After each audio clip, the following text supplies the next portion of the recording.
Hello, everyone. This is Rick with the Cyber Pro podcast, where industry leaders share their insights. Today, we have somebody a little different than we normally have on. This person is going to talk to us about all the cool things about being in a cybersecurity venture firm. So we're super excited. Seth, thank you so much for being on the podcast. Tell us who you are and why you're awesome. Yeah, thank you for having me on. Let's see why I am awesome. Let's start with who I am. Seth Spergel, managing partner for Merlin Ventures in the U.S. And I say in the U.S. because we actually have a team in Israel as well, and I've got a partner over there, Shai, who runs that team. But to give sort of the broader picture of who we are, to who I am. So I came over to Merlin about 5 years ago to start Merlin Ventures. Prior to that, had spent 5 years at Incutel, which is a venture capital firm that was actually started by the CIA in the late 90s. Before that, had been the VP of engineering at a publicly traded e-commerce retailer that was actually a toy company. So that was a fun couple of years. And then IBM before that. But I came over to Merlin because they had this idea to start a venture fund. And so there is a sister company called Merlin Cyber that is, at this point, approaching 27 years old. And that business is very focused on the U.S. federal market. So their model is working with typically later stage companies, think CyberArk, Forescout, CrowdStrike, helping them do their larger, more strategic enterprise government deals. And they had this thought of, could we spin up a venture arm to find the next generation of technologies that would be relevant to that market? And so I came over in late 2018. We started investing, made some investments in the US, made a couple in Israel as well. Not really strategically, it just sort of worked out that way. And we saw a few things. One, this was, 2019 at this point. Valuations were just shooting up. And so to invest in later stage companies that we felt like we could bring into the government market was getting really, really expensive. Two, I'm in DC. Most startups are not in DC. And so the reach we had was not massive. And we weren't really finding the companies when we wanted to find them. And then three, we were finding most of the companies that we were investing in were not necessarily ready for the government market on day one, right? It took us working with them a while to get them there. And we also saw that we were getting pretty good attention in Israel because of this message around helping companies access the government market. So if you think about it, there's actually a number of VCs that talk about helping startups get into government, but most of them are like Incutel, where it's focused on the intelligence community, or DoD. And so it's much more difficult for them to work with foreign technologies.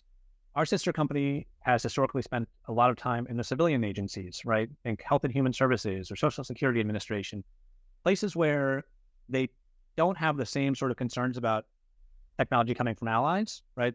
They don't necessarily need all the technology built in the US. What they do want are really strong cybersecurity capabilities.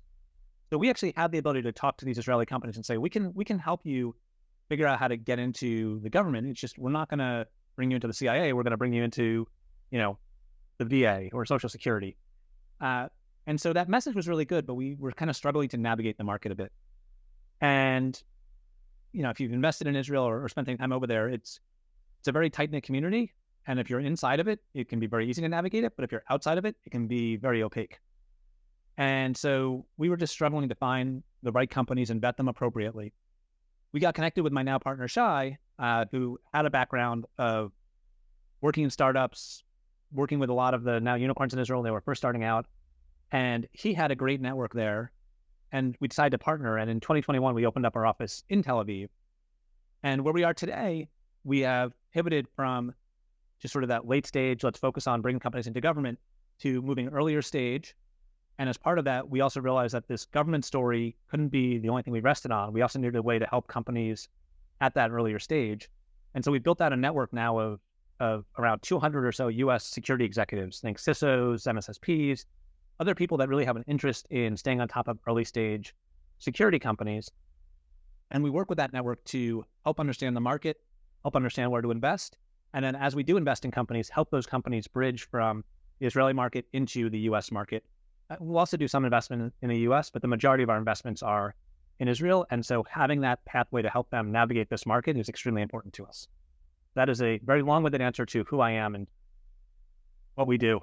That's awesome. No, that's great.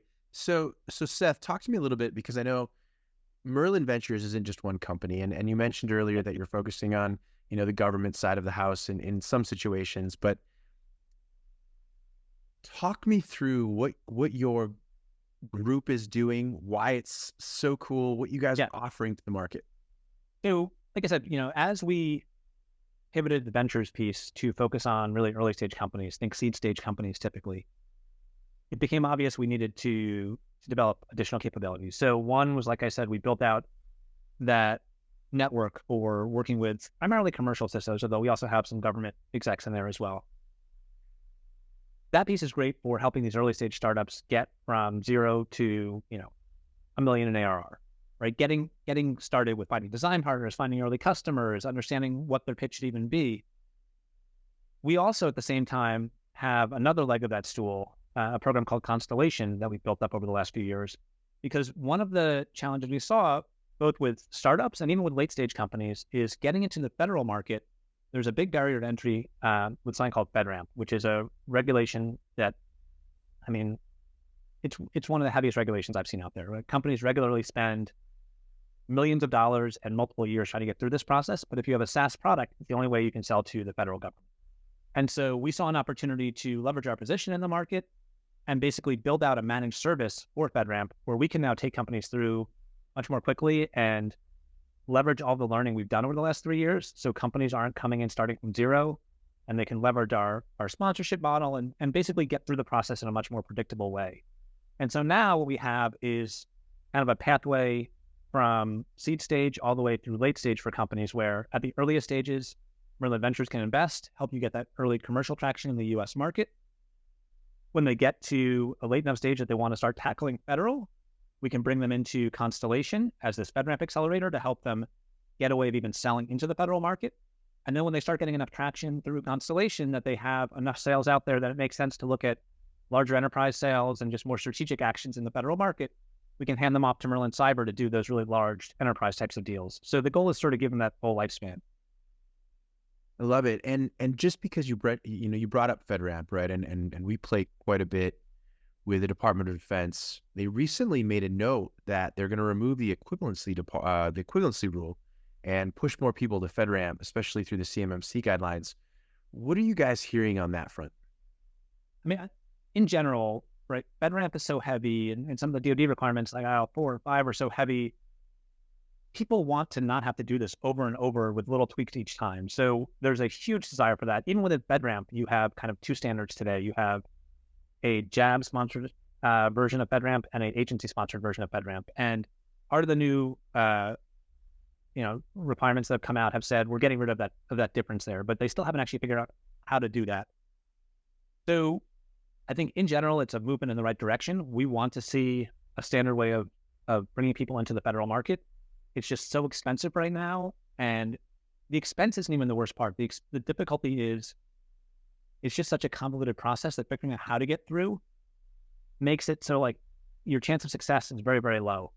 And when you look at the number of companies in the FedRAMP side of things, if you look in the FedRAMP marketplace where they list all the FedRAMP solutions, there's like 300 something out of the universe of how many thousands of SaaS applications out there. So it just really limits the government's ability to use the best technology out there, use the best cybersecurity tools to defend their networks. Because unless it's FedRAMP, they can't use it, generally speaking. I love it. Thank you for explaining that. Pivoting just a little bit for you, Seth. Yeah. You guys hear a lot of what's kind of an evolution in the cybersecurity landscape. What are you hearing and what are you taking notice of? So, like I said, we've got this big CISO network, and what we keep hearing over and over right now is, frankly, concern about some of the stuff going on with liability. So, for instance, the SolarWinds breach, right, and the SEC action against SolarWinds in general, but more specifically around the CISO, has a lot of CISOs right now very freaked out about being a security executive at a public company. And so, when I talk to folks in that space, where the goal was always historically, hey, I want to grow my career and eventually be the CISO of a large public company, I am hearing a lot more movement the other direction now of, I'd really like to find a large private company right now where I'm not necessarily exposed to SEC regulations in the same way. And I think that is going to be a challenge this coming year, right? Where we've always had a shortage of security professionals. And now this is sort of a self-inflicted wound where it's not necessarily a shortage because of skills in the market, but it's a shortage because we're putting such an onus on CISOs that they're left in a position where they don't feel like they can safely take on these roles. And so a lot of the folks we're talking to are looking for different types of positions or even stepping away from the CISO type of role. So that's certainly an area of concern for us right now. Let's dig in on that a little bit, right? What's your opinion on being a CISO in today's market space, right? I mean, a small startup might be one thing, but we see the SolarWinds, this SEC action against that specific CISO. We see a lot of people offering fractional or vCISOs. Yeah. Talk to me about the world that you see and your opinion on the CISO role. So I do think there's been some really good movement in the last few years, right? It used to be CISO was kind of, you're subservient to the CIO or CTO. You have no board access, right? You're a cost center. You're just making me spend money and adding friction to my business. I do think in the last few years, it's gone from being the role of, that they just sort of want as a scapegoat, right? We're going to blame you when the breach happens, to in a lot of companies, that still exists, but in a lot of companies, I do think it's a much more respected position. The board is listening. The board is saying, how do we actually protect ourselves and our company? And so like that side of things, I think is a positive movement. And it will be interesting to see how companies as a whole respond to some of these new rules around liability, right? And are they going to give the CISOs the top cover they actually need to succeed? I think, the challenge here is I'm seeing more CISOs now demand, for instance, the directors and officers insurance in order to take on the CISO role at a public company. But even D&O insurance, it gets you a lawyer and it covers the fines, but it's not going to keep you out of jail. So there needs to be a level of cooperation with the board now where the board is willing to listen and say, okay, I understand why you're saying these are our issues and we need to address them. And here's how we as a company are going to work with you to address them. And companies that aren't doing that are they're going to really struggle to get somebody of quality into that role. Seth, this has been super insightful, and I know we have a bunch of bonus content we're going to be airing around this podcast, so people need to check out that. But for the fun and final question, what's your favorite piece of retro technology that just makes you smile? So I still have the first computer I ever got, which was probably 1982 or 3, my TI-99 4A. And unfortunately, I don't have it set up in this office. My last office, I had it set up there with the old CRT TV and a box of cartridges so I could play games on it still. But that makes me happy. It brings me back to, being 5 or 6 years old and playing games with my parents on it and back to the 80s. I love it. I love it. Seth, thank you so much for being on the Cyber Pro podcast. Thanks, Rick. Thank you for tuning into the Cyber Pro podcast. Make sure to like and subscribe so you don't miss out on new podcasts and all of our cool bonus content.